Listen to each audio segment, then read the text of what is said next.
All right, guys, so time for an update on the 55 hardtop project here. That's been a roller coaster, to say the least. Up and down, excitement, and then sadness, and then excitement. I cannot believe the amount of cars I've built through the years, like a lot of them, full builds like this one. Not as extensive on details and quality, but I cannot believe the issues I'm having with parts on this car. Brand new parts. Although I did have one used part and it ended up biting me in the butt, so that's what I'll get to here. So if you caught the last video, I had an issue with a brand new distributor right out of the box. The car never would idle correctly. It would come down off of a rev and just sit there and stumble and then die. And I'd have to turn the idle screw out pretty far to get it to idle, which I was thinking it was a carb issue because I had a rear metering screw that was not doing anything when I turned it. It wouldn't do anything. So I pretty much, when I set the air bleeds on it before with the vacuum gauge, I just set them all to match that one, which I was getting like 15.5 inches, which was pretty good. So anyway, after I swapped the distributor out and I got it to where it would actually start one pump and cold start idle with no choke, I thought I would come out the next day and swap the distributor cap and coil back out with the brand new one just to kind of see what it would do then. And it went to the same thing. It wouldn't cold start idle. So at that point, I knew the brand new coil and the brand new distributor is no good. The rest of the distributor is probably okay. But anyway, so I put the old used coil back in. I swapped to the new cap and the smooth cover I've got on it here, so it looks better. And back to starting up and running. So I knew this whole time I was going to have to pull that carburetor rear jet plate off and see what's up with that. Because I have seen in the past carburetors, I actually did it pretty recently on a friend's carburetor I worked on. He had a passage blocked in his jet plate. So I ended up taking the jet plate off and took the air bleeds out of it, and I took the jets out of it, and I put the straw in the carburetor can, cleaner can, and shot it through all the passages, and then I put my little rubber tip on the end of my air blower and I blew it out. One of them I couldn't hardly get anything out of. So I knew there was a restriction in there. So anyway, I got to looking down inside of the passages the best I could, and I noticed that the tip for the air bleed screw was broke off in there. So never noticed it when I pulled the air bleeds out and laid them on the table. I didn't notice it. But here's what I ended up with. So here's the secondary air bleeds, and there's the tip for the one. Now, here's what's kind of funny. When I took the carburetor brand new out of the box, I bought the carburetor back in like 2014 or something. Anyway, I put it on the car, and then when I went to start it, I grabbed the screwdriver and I went to turn the air bleeds out, and that one would not do anything. It was like frozen there. So I ended up having to be pretty firm on it to get it to break free. And anyway, so I got the piece out with using the plastic end of the screwdriver, the handle part, and whacking on that jet plate, and it fell out, luckily. Now, I did have to whack on it for a little bit. That didn't sound right. But anyway, I got it out of there, and I kind of dug through my carburetor parts box, and I found a couple of air bleeds from a Holly, which had the same taper and the same thread, and they worked in there. So when I went to screw them all the way in, and I don't ever tighten them down like crazy to bottom them out, when I went to turn them in, the one that I had an issue with, it wouldn't go in all the way. So it was only going like halfway. So I pulled the air bleed back out and looked down in there with the loop, and to me, it really didn't look like the threads were messed up. It almost looked like it didn't have the threads cut in it all the way. So I ended up taking the broken screw, and I put a little anti-seize on the threads, and I put it in there, and I forced it with a screwdriver, basically cut the threads in there. And then I put the straw, carburetor cleaner in there and blew the passage out, and then air blew it out to make sure I didn't have any leftovers of crap in there. Anyway, I put it all back together. Now, I knew I had an idle issue because you would kind of give the car a little bit of throttle and it would come back down, but it would kind of still have a few hundred more RPM on it. It just wasn't working right. And at one point, for me to try to fix that, I had tightened up my carb springs by rebending them where they hook, and then clipping off the excess and rehooking it. Now my pedal's pretty firm. It's more firm than I like. But I was thinking maybe that's what it needed. And anyway, so I turned the carburetor upside down, and I was looking at the butterflies and the throttle shaft and all that, and I noticed that the rear throttle blades were open a little bit. So I pushed on the side of the throttle shaft on the blade, the rear secondary throttle blade, to where it would open, which a vacuum secondary carb will not open unless the primary's wide open. But anyway, it moved up a little bit more and stayed. So you could push on the opposite side of the throttle shaft and it would go closed, but if you pushed on the other side, it would stay open a little bit. So what I ended up doing was I changed the carb spring out, the secondary spring underneath that cap, with a stock Holley one, which is just a stiff spring, and it fixed it. So at that point, I put the carb back on the car, and I went to start the car. I didn't have any fuel here to pour down in the vent, because the carburetor was empty. I had it apart. And I usually will use a little small funnel and fill the vent tube, you know, and fill the float bowl. That way it starts right up. Well, I was out of gas here. I'd used it all in my lawnmower. So I ended up whirling the engine over for about 10 or 12 seconds. The gauge on the fuel pressure here never come up off of 0. So I got in there and I whirled it over some more. It never come up to 0. And I was like, okay, that's weird. Because I know it's got fuel up into here, you know. So anyway, I went back underneath the car and I tapped on the fuel tank to see if it had gas in it. And I could hear that it had gas in it. At that point, I opened the gas cap and it went boosh, like it just inhaled. So I guess it had a lock in it. I don't know, airlock, I don't know. But anyway, I left the cap a little loose and I come up here and whirled it over, and then the fuel pressure gauge went over. So it ended up starting. And for the first time since I've had the car running, I finally could hear my camshaft sitting there idling. It had a little bit of a lope. So I was happy.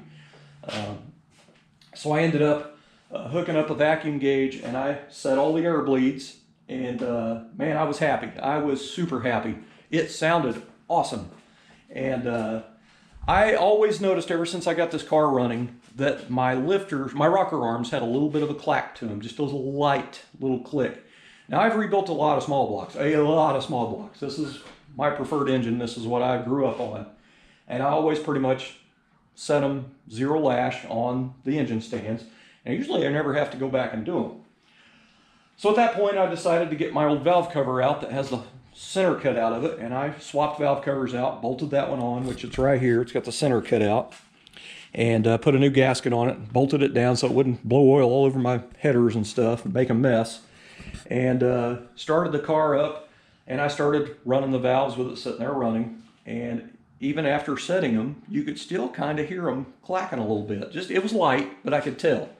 And what I had done is I had put on stock style roller tips, the comp cams right here. And anyway, so I decided that I'd take a couple of them off of them and just inspect them. Now, I did buy these used from a buddy of mine like 10 years ago. And supposedly they were new, but you could tell somebody had used them. But they still looked great. So I ended up taking a couple of them off and I was messing with them. And the roller tips actually have a lot of slack in them. Like the roller tip will move up and down and side to side. So that's probably that faint noise I'm getting, which I don't really like. It probably wouldn't be noticeable to somebody else, especially with the hood closed and everything. But at that point, I decided to put stock style rockers on it. And I had a set here, and I put them on it. And these are the self-aligning type. They have the notch in them right there on the tip. So they basically self-align pretty good on the valve. So these are Edelbrock E Street heads. And when I was setting the engine up on the engine stand, the instructions call for, I think, I'm going off memory, it's like 0.05 or something clearance on both sides of the push rod to the guide plate. And I set them the best I could, because you can't get them perfect. There's no way. I messed with it and messed with it and messed with it, and I got as close as I could and I called it a day.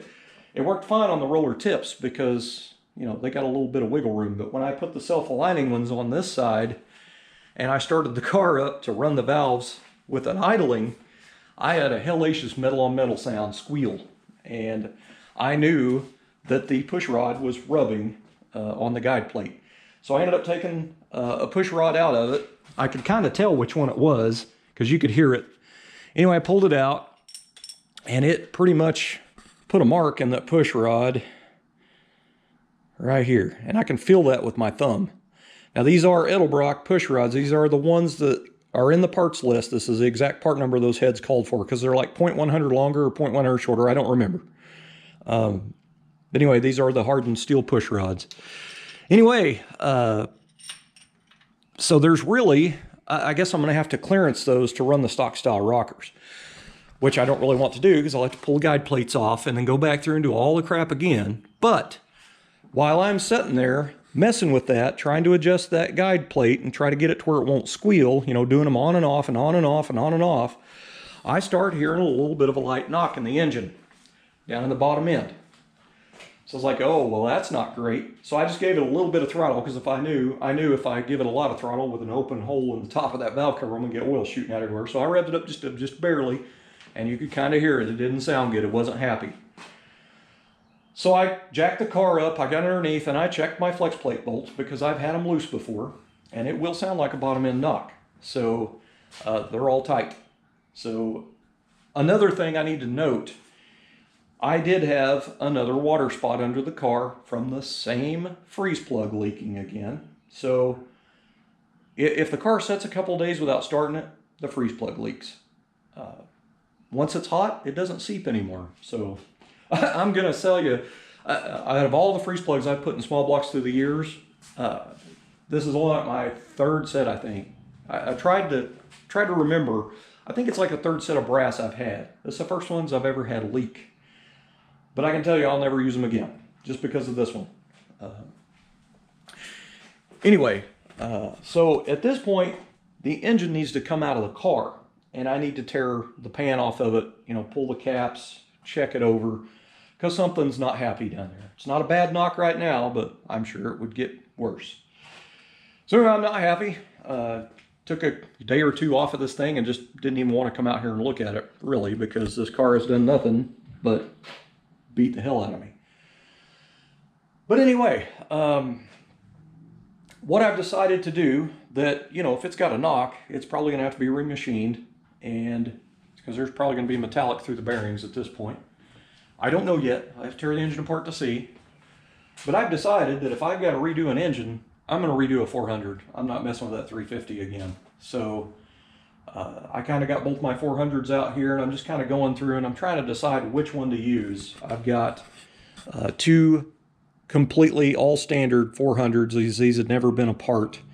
But anyway, trying to decide which one's going to be the best one. And I've kind of decided this is actually the one I need to use because it has the straight across pattern for the starter. This one has the offset hole. It doesn't have the other hole. And I got to say, back in the 90s, late 90s, I had a 400 small block and a 55.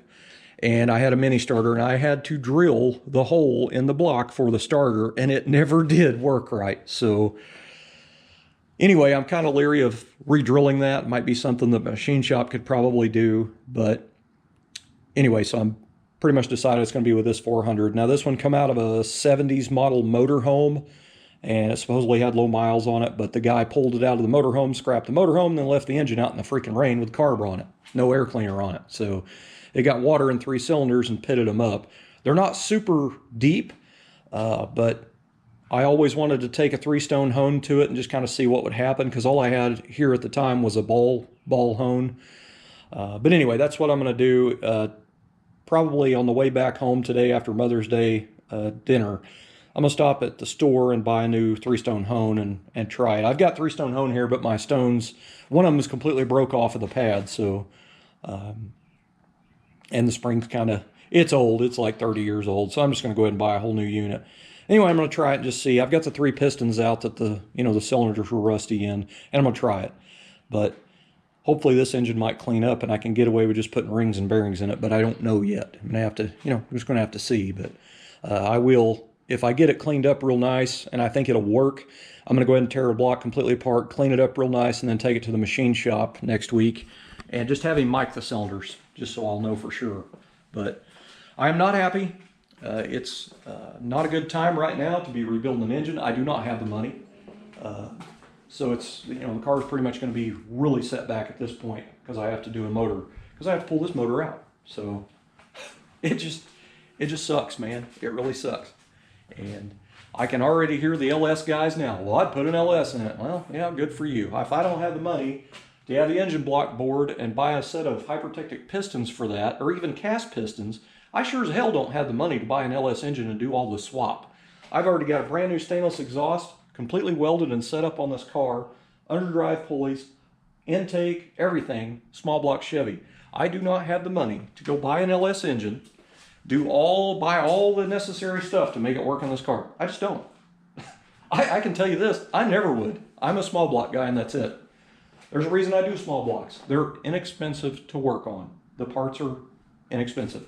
And the other thing about it is, if I had, say, $2,500 in my pocket to go get an LS engine, used one, and then, you know, buy all the stuff to convert one over with an LS, I still wouldn't do it. I'd go buy another Tri-5 four-door project. It's just the way I am.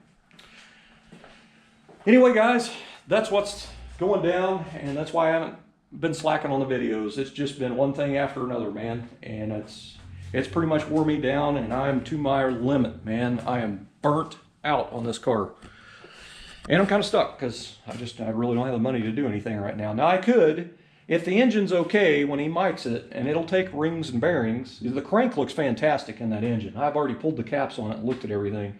The crank is fantastic. So if that's the case, and when I hone it, and it still is okay for standard bore, I can afford to buy a set of rings and you know, some bearings, main bearings and rod bearings and stuff, and a gasket kit. But as far as having the block, you know, bored and buy new pistons and all that, it's going to be a while because I'm going to have to save up. So anyway, guys, that is your update. It's Mother's Day, and I'm going to go get with my mom and take her to lunch. Thanks for watching, guys.